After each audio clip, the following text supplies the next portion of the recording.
Here's a quick pour in our double crystal gem edge trinket dish mold. I'd already started another project, and as you see, I'm done already. How fast was that? I'd mixed up about 10 ounces of resin for another project, and I didn't need that much, so I grabbed this quickly and threw the rest in there. I had about 10 ounces of JDiction High Gloss Resin with Pearl X Micropearl, Slice of the Moon Shimmer Pearl Mica, and Twinkling Silver Star Mica by Funshine Color Shop. And I just bought these Blue Opal Iridescent glass pebbles that I thought would look beautiful in this mold with those crystal edges. So that was the pour.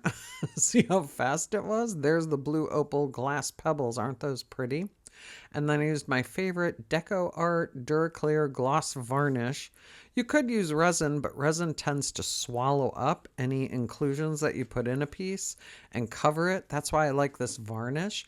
Put some on the bottom to set them, and then you just pour some on the top, and it dries clear and just looks like it's sitting there magically on top of the dish. And I liked having that little glass pebbly texture. I'd already pre-measured out the glass, so I knew how much I needed without having to make it stick up really far.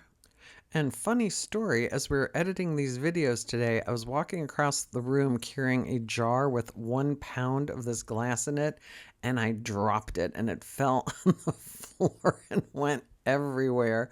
I won't even say what expletives came out of my mouth at that time, but Kevin helped me clean it up. So there I'm just putting the glass down, just getting a thin layer of the beads. They're not beads, they're glass pebbles. And here I'm just taking that gloss varnish, and you just cover the top of it. There it's speed ramped up, so you don't have to watch me doing it second by second. Can't use too much. And you can see it there, real milky white, but it does dry. And if you have some loose ones, you can always just use a little bit more and touch it up afterwards. But there's the finished piece, not swimming in resin, just sparkling blue opal iridescent glass beads. So there's a simple resin pour that resulted in a sparkling trinket dish.